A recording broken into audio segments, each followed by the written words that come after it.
Millions of new jobs created. Wages go up. Small businesses thrive. The American dream achievable. Change that makes America great again. Donald Trump for president. I'm Donald Trump, and I approve this message.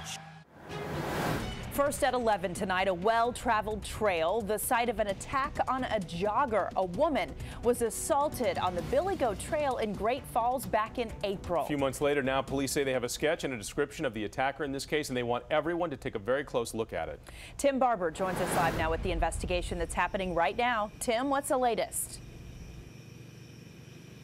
The investigators say this woman was jogging along the trail when all of a sudden the attacker said something that made her stop. Now, you can see right now these woods are dark and intimidating, but this attack happened in broad daylight.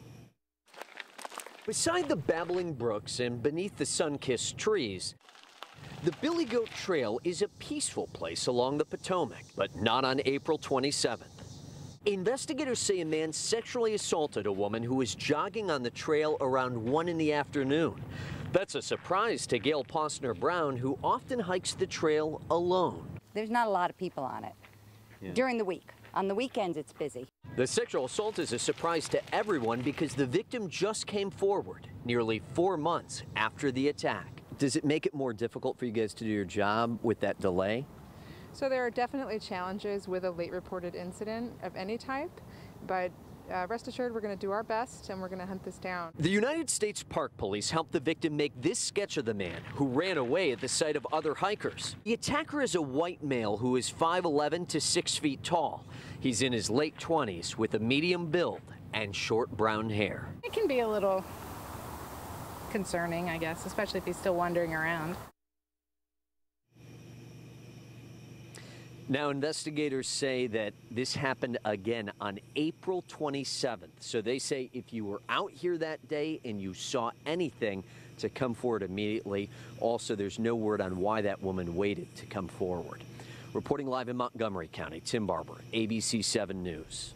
New at 11 tonight, armed robberies at 7 businesses throughout our area. Some of them happening twice in one day. So police have these photos you're looking at now, and they say this man is behind the entire crime spree. So tonight, the FBI is getting involved in the search for that serial robber. Tom Rousey joins us live now. Tom, so there is a reward being offered in this case, right?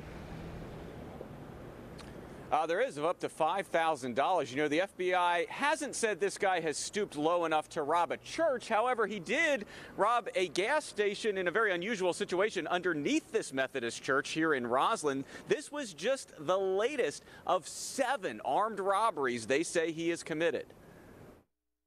Sometimes the store security cameras get a good look at his face, sometimes they don't. Sometimes he displays a gun, sometimes he just says he has a gun. And the robberies have happened anywhere from just after 1 in the morning to just after noon. But the FBI believes every time it's been the same guy, and the number of his crimes are increasing fast. These are the 7 places in the District, Maryland, and Virginia that have been hit, everywhere from Bowie to Cleveland Park in D.C. to Alexandria. 3 stores got robbed in 2 days in October, and now 4 have been robbed this week. This Exxon on Van Dorn Street in Alexandria is the only place hit twice. It was the first place robbed in October and got hit again Sunday morning around 6:45. They've now installed 3 high-quality security cameras to make sure if there's a next time, they get a much clearer image than this. And 6 of the 7 places that have been robbed have been gas stations and/or convenience stores. There was also a CVS that was hit in Seat Pleasant this week. Now, the reward the FBI is offering of up to $5,000, that's for information that helps them identify this guy and also arrest and convict him. Reporting live tonight in Roslyn and Arlington, I'm Tom Rousey, ABC 7 News. And even in the 11 o'clock hour, we still have some pretty high temperatures out there. Would you believe still 83 degrees downtown, Leesburg 82, Hagerstown at 85. And with the mugginess, it still feels like 90 in some locales. So it's pretty intense out there. And we're not anticipating a big cool down. In fact, through the overnight hours, temperatures will go from the 80s, even 1, 2 o'clock in the morning, to about the upper 70s for downtown. So tomorrow morning, as you make your way out, head out to work or make your way to the bus stop with the kiddos. We'll be in the 70s, so it'll be a very muggy and mild start. We did get into the 90s today, and I think that's again the story tomorrow. Slight chance of a cooling shower tomorrow, but all in all, more of the same, more heat and humidity. When does it finally break? We'll talk about that and look at some events coming up this weekend you may want to check out once the weather cools down. New tonight, emotions running high in Lorton. He didn't deserve that. No, any child doesn't deserve this. Any parent don't deserve to go through what we are going through right now. A 17-year-old high school student shot to death, and tonight police are searching for whoever killed Maurice Berger. But his friends and family, even classmates, are focusing on his memory. Annalisa Gale now joining us live tonight in Lorton. That's where the community is grieving. Annalisa? John, thing I can tell you, there were a lot of kids that attended tonight's vigil for Maurice Berger. There was actually Fairfax County Police here monitoring that vigil. The teen lived only